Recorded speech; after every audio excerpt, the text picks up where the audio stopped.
Okay, so maybe you think Michigan, you think lakes, maybe cars, maybe forests. But forget that for a second. Today, we're diving into Grand Traverse Bay. Imagine a place that looks like the Caribbean on a sunny day, seriously. But it's also packed with history. We're talking presidents visiting, ghost stories, even Prohibition-era bootleggers sneaking around. It's wild. Yeah, we're focusing on Grand Traverse Bay and, of course, Traverse City itself. It's way more than just the cherry capital, It's got these layers of fascinating stories, some pretty surprising ones, honestly. And our mission here, our goal, is to unpack all that for you. We've gone through the sources, pulled out the really interesting stuff. We want you to feel like you really get this place, whether you're thinking of visiting or just curious about cool destinations. So, welcome. This is the deep dive into the history and, well, the whole allure of Grand Traverse Bay. All right, so to really get a handle on Traverse City, you kind of had to peel things back, way back, before the cherry orchards, before the tourists. What was this area like, say, before Europeans even arrived? Who was here? Oh, absolutely. It's really important context. The earliest people we know of were the Anishinaabe. That includes the Odawa, Ojibwe, Potawatomi peoples. They formed the Three Fires Confederacy, which was a major force in the Great Lakes. They lived here, fished, traded for centuries. The name itself, Grand Traverse, it's French. French. How did that happen? Well, it came from the 18th century voyageurs, the French fur traders. They called crossing the bay's mouth La Grande Traverse, the Great Crossing. It was a long open water paddle, you see. Oh, okay. The Great Crossing. Makes sense. Yeah. And even though they ceded a lot of land in an 1855 treaty, the Grand Traverse Band of Ottawa and Chippewa Indians persisted. They actually regained federal recognition in 1980, which is huge. And they're still vital stewards of the land and water today. That indigenous history really runs deep. It wasn't just an empty space waiting. Okay, so let's move forward a bit. Early European settlers start showing up, like the 1830s, 1840s? Exactly. The first permanent non-native settlement was actually out on Old Mission Peninsula. A Reverend Peter Doherty started a mission there in 1839. It was originally called Grand Traverse, funnily enough, but later became Old Mission. Okay, so Old Mission first, but Traverse City itself. That really starts in 1847. A Captain Horace Boardman buys land where the Boardman River flows into the bay. He sets up a sawmill. Boom, that's the seed for Traverse City. It was all about lumber initially. Right, the lumber boom. Yeah, and it really took off thanks to Perry Hanna, they call him the father of Traverse City, and his partners. Their company, Hanna Lay and Company, built a huge sawmill and store. They basically built the early town. I can almost smell the sawdust. So this little sawmill spot, how fast did it boom? Pretty fast, especially late 19th century. Michigan had all these incredible forests, so from maybe the 1850s to the 1890s, the bay was just packed. Schooners, steamships, hauling out millions of board feet of lumber. Wow, millions. Yeah, it's hard to picture now. The first steamship, the Michigan, showed up in 1852. That was a big deal. By 1860, you could get a steamer straight to Chicago. Then the railroad arrived in 72, which sped things up even more. So it went from just a camp to a real town. Absolutely. Got its first school, churches, a newspaper, and then it officially became a city in 1895. But the trees don't last forever, right?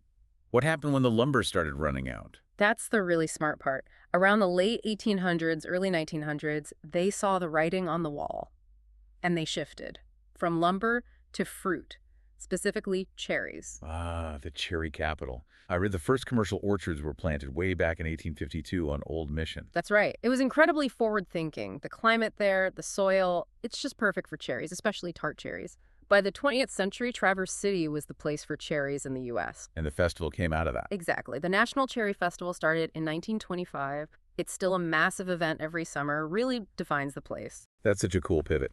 And speaking of forward-thinking people, I saw Henry Ford was hanging around the area, even back then. He was. Ford loved the region, made visits early on, which kind of sets the stage for his later adventures on the Bay's Islands. We'll get to that. Okay, interesting. And connecting it all to today, Traverse City is this vibrant hub.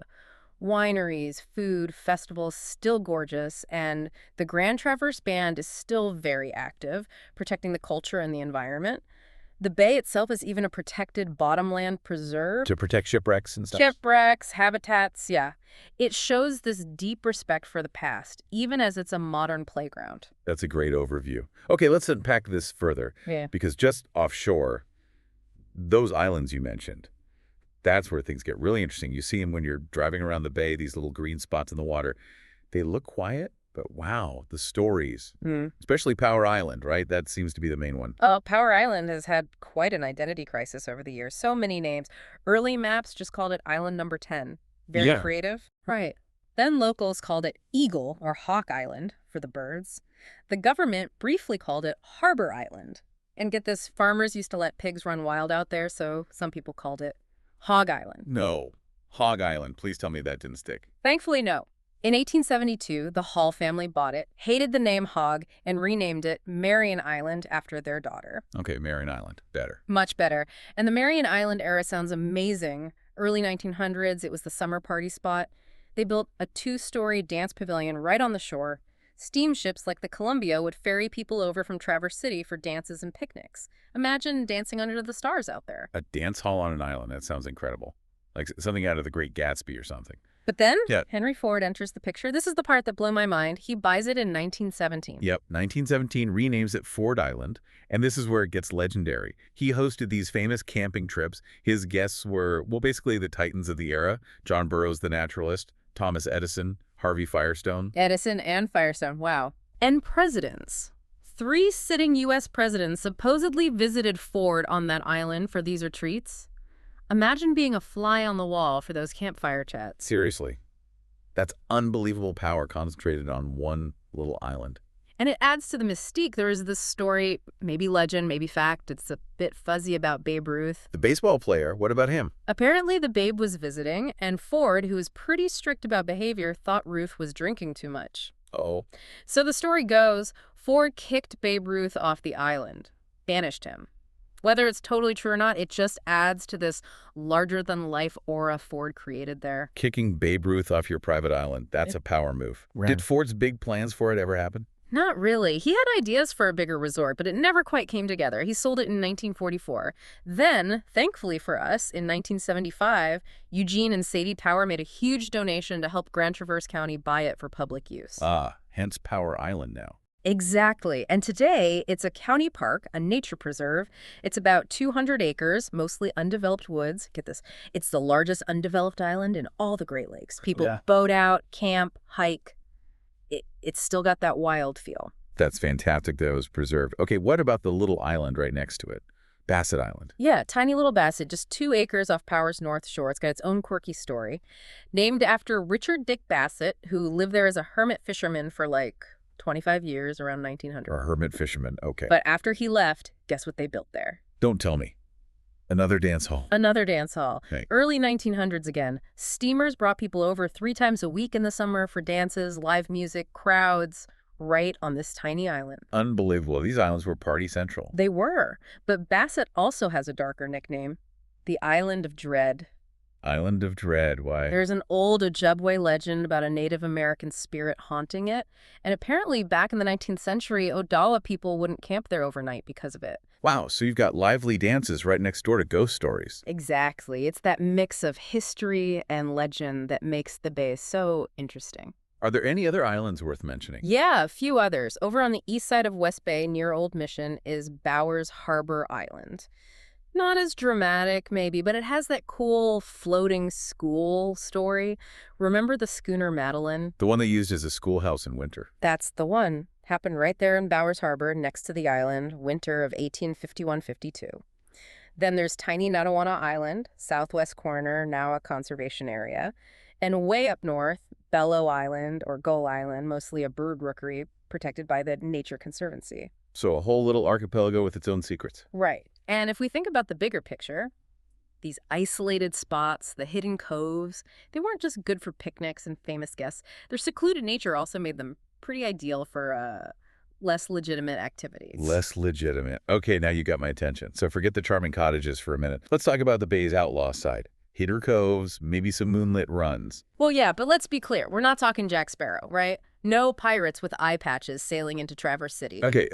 Managing expectations. So what kind of outlaw stuff are we talking about? Mostly Prohibition-era rum running. Definitely verified history.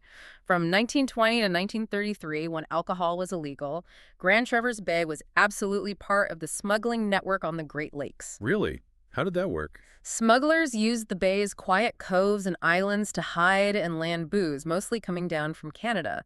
Some tavern owners in Traverse City had deals going. Rum runners from the Upper Peninsula would literally drop jugs of liquor overboard in the bay. Drop them in the water. Yeah, weighted down, maybe with a small float.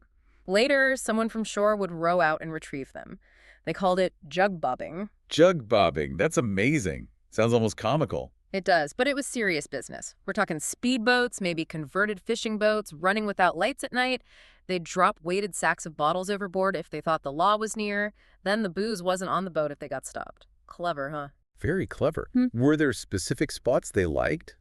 Local lore often points to Bowers Harbor again. Easy access to back roads on Old Mission Peninsula to whisk the stuff away. And yeah, there were definitely chases out on Lake Michigan, the Coast Guard trying to catch boats heading for the bay. They even smuggled across the ice in winter sometimes. Across the ice. Wow. So no actual pirates, but definitely smugglers. Right. Now, there was a notorious Great Lakes figure named Roaring Dan Seavey around the early 1900s. He was accused of stealing cargo, even whole ships sometimes.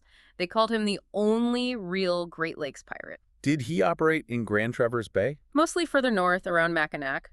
But his legend was known. During Prohibition, people might have joked about rum runners being pirates, especially if they double-crossed each other. But mostly, the Bay rum runners relied on stealth, speed, maybe some bribery. Not cutlasses and cannons. Okay, so stealthy smugglers, not swashbucklers. Got it. That's still pretty intriguing history. But what about the legends, the ghost stories? Those seem just as much a part of the Bay's character. Oh, for sure. Like that Power Island story, people camping there sometimes report seeing a figure in white sort of drifting through the trees at night. The mysterious white man. Spooky. Any idea who it's supposed to be? No real historical basis for it, no known tragedy that lines up. It's just a persistent story. Same with the Basset Island of Dread Spirit. The Ojibwe legend persists, even though there's no confirmation of why it's considered haunted. These tales just become part of the place. And people probably embellish the pirate stuff too, right? Oh, yeah. You hear playful talk like that charter captain saying, no Krakens, no Atlantis, no pirate gold down there. There is a real shipwreck, the schooner Jenny and Annie, that sank in 1917. People used to spin yarns about pirate loot on it, but that wasn't true. And we have to circle back to the Babe Ruth story on Power Island. Right. That's the perfect example of fact blending with legend. Ford owned the island. Ruth likely visited. Ford was strict. Did he actually kick him off? Who knows for sure. But it makes for a great story. Exactly. It cements that larger-than-life feel Ford brought to the island. It shows how myths just attach themselves to famous people and places. It's like the island itself collects stories. And maybe there's still secrets down there. Think about that mastodon petroglyph found on the bottom in 2007. A mastodon carving. Underwater. Yeah. A carving on a boulder? Is it prehistoric? Who made it? It just adds another layer of mystery. Could there be other artifacts? Maybe even some hastily dumped rum runner stash? Who knows? That's the fun of it. Precisely. Whether it's hard history or campfire tales, it all weaves together into this rich cultural fabric for the Bay. So, okay, bootleggers and ghosts aside, the Bay's main identity has always been about the water itself, right? Shipping, sailing, that connection. Absolutely. From the very beginning, ships were everything. That first big steamer, the Michigan in 1852, that was huge for connecting the isolated settlement. All through the lumber era, schooners and steamships were constantly coming and going, carrying lumber out, bringing supplies and people in. You mentioned that Chicago connection early on. Yeah, by 1860, regular weekly service to Chicago. Think about how vital that was. And I love that detail about the schooner Madeline in Bowers Harbor. The floating school? The floating school, winter of 51-52.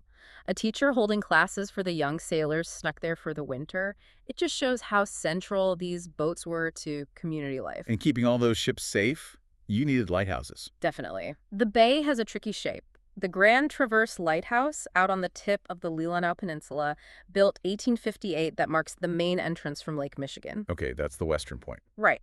And then on the eastern point, the tip of Old Mission Peninsula, you have the Mission Point Lighthouse, built in 1870. Those two essentially act like gateposts, guiding ships into the deeper, safer water between the peninsulas. Really crucial navigation aids. You can still visit them today, right? You can. They're beautifully preserved. And beyond the big ships, you had commercial fishing, which was big in the late 1800s, early 1900s, whitefish, trout, and boat building, too. A strong tradition grew up around the bay. Is that still alive? It is, thanks in large part to the Maritime Heritage Alliance, the MHA in Traverse City. They're amazing. Volunteers there built a replica of that schooner, the Madeline, between 1985 and 1990, using traditional tools and methods. Wow, the floating schoolhouse boat. That's the one. Their replica is now Michigan's official state tall ship. It sails the Great Lakes representing Traverse City. They also built the Gracie L, which is a replica of a Mackinac boat, those sturdy traditional fishing boats used all over the lakes, keeping those skills alive. That's incredible. And just being in Traverse City in summer, the sailboats are everywhere. It seems like a huge sailing destination. Oh, it absolutely is. The bay is perfect for its steady winds, beautiful scenery. It's been a sailing hub for well over a century. I've heard about the Wednesday night races. They're legendary. Every Wednesday in summer, West Bay just fills with sailboats for these fun races. It's a great site. The Grand Traverse Yacht Club is very active.